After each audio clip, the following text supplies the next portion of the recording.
Hello সবাইকে welcome করছি live প্রজেক্টের আরো একটি নতুন ভিডিওতে। তো এই ভিডিওতে আমি দেখানোর চেষ্টা করব কিভাবে আমি ফাইবারের যে ক্লায়েন্টটা পেয়েছি বা এই ক্লায়েন্টের কাজটা আমি কিভাবে কমপ্লিট করলাম সম্পূর্ণ আজকের ভিডিওতে দেখানোর চেষ্টা করব।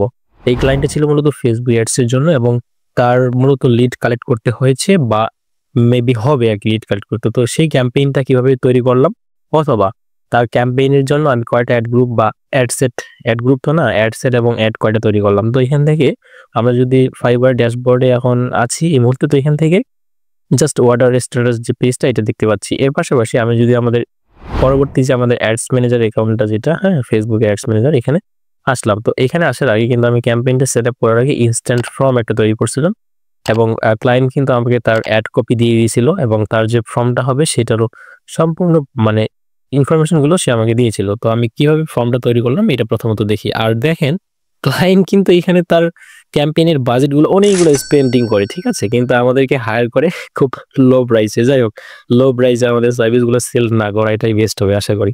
সো এখানে দেখেন সে কিন্তু অনেকগুলো লিড কালেক্ট করছে এবং এটা জানুয়ারি 1 তারিখ থেকে মে মাসের 24 তারিখ পর্যন্ত ডেট দেওয়া আছে।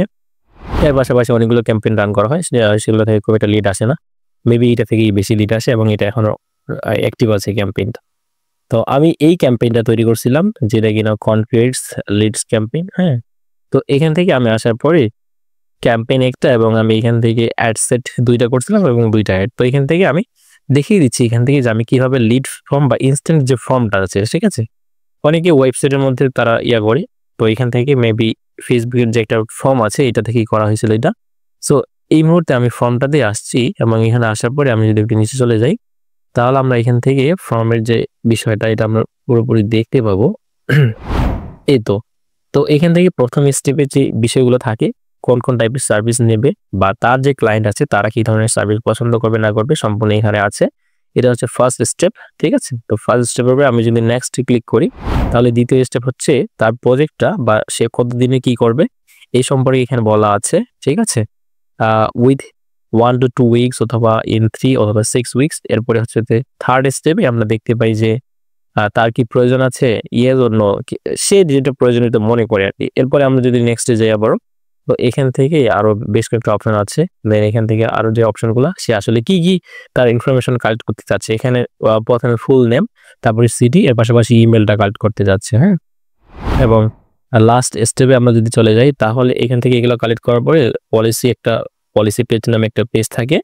দেন লাস্টলি হচ্ছে যে এটা যে thanks your all set will be reaching out soon, এই ধরনের একটা মেসেজ আর কি। সো এটাকে ইনস্ট্যান্ট ফর্ম বলা হচ্ছে, আমরা অনেকে জানি।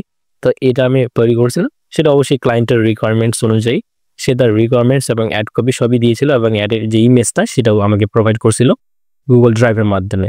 সো এরপরে আমরা যদি একটু আসি যে আমরা ক্যাম্পেইনটা কিভাবে সেট আপ করছিলাম, তো আমরা তো জানি মানে ফেসবুকের যে ইয়াগুলা ক্যাম্পেইনগুলো তৈরি করতে সেটা কিন্তু 3টা লেভেলে হয়। প্রথমেটা হচ্ছে ক্যাম্পেইন, আর সেকেন্ডলি হচ্ছে অ্যাড সেট এবং লাস্টলি অ্যাড। সো এখানে অ্যাডটা এভাবে তৈরি করা লিডস এর জন্য, ওই জন্য আমাদের ক্যাম্পেইন অবজেক্টিভটা লিডস দেওয়া ছিল এবং আমরা অবশ্যই এখানে ক্যাম্পেইন বাজেটটা ব্যবহার করেছিলাম। এবং এর পাশাপাশি আমরা যদি নিচে চলে আসি তাহলে এখান থেকে তার ডেইলি স্পেন্ডিং লিমিটটা $15, ঠিক আছে, এবং তার লোকেশন হচ্ছে কানাডা। এখন এখানে টার্গেটিং এর যে বিষয়টা সেটা নিয়ে আমরা যদি একটু কথাবার্তা বলি তাহলে কিন্তু এটা অবশ্যই আমি ক্লায়েন্টের কাছ থেকে ভালোভাবেই শুনে নিয়েছিলাম সে আসলে কোন লোকেশনে টার্গেট করতে চায়, সেই অনুযায়ী আমরা এখানে টার্গেটটা করবো আর কি, ঠিক আছে। কনভার্সন লোকেশন আমাদের যে ইনস্ট্যান্ট ফর্ম দেওয়া আছে যেটা আমরা তৈরি করেছি একটু আগে যেটা দেখলাম।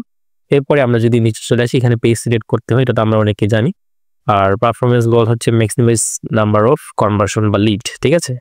এরপরে নিচে চলে আসার পরে এখান থেকে ডেটটা সিলেক্ট করা আছে এবং এই যে অডিয়েন্সের যে বিষয়টা, এটা কিন্তু দেখেন আমি এখানে দেখেন তার রিকোয়ারমেন্টস অনুযায়ী সে আসলে এই ধরনের লোকেশনটা টার্গেট করতে চায়, মেবি লোকাল বলতে পারেন আর কি। তো এইভাবে আর কি টার্গেটিংটা করা হয়েছিল।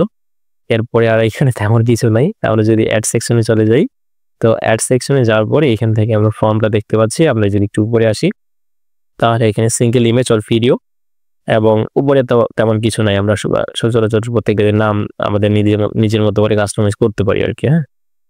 এরপরে ফর্মটা দেওয়া হয়েছে, এরপরে আর এখানে তেমন কিছু দেওয়া হয়নি। আর এখানে এই যে অ্যাড কপিটা প্রাইমারি টেক্সট সেগুলো বায়ার আপনাকে প্রোভাইড করবে আপনি যদি কাজ করেন এরকম। তো সেই ক্ষেত্রে তেমন কোনো ইয়ে নেই। তো এখানেই যে তার যে ইমেজটা এটা কিন্তু সে আমাকে প্রোভাইড করছিল সেটাই আমি এখানে দেওয়ার চেষ্টা করছি এবং সে 4-5টা ফরম্যাটই দিয়েছিল, বাট আমার এই ফরম্যাটটাই ভালো লেগেছিল আরকি। তো আমি এটাই প্রোভাইড করছিলাম। সো ভিডিওটি কেমন লেগেছে অথবা আসলে আমার কোনো জায়গায় যদি ভুল ত্রুটি হয়ে থাকে তাহলে অবশ্যই সেটা কমেন্ট সেকশনে জানাতে ভুলবেন না।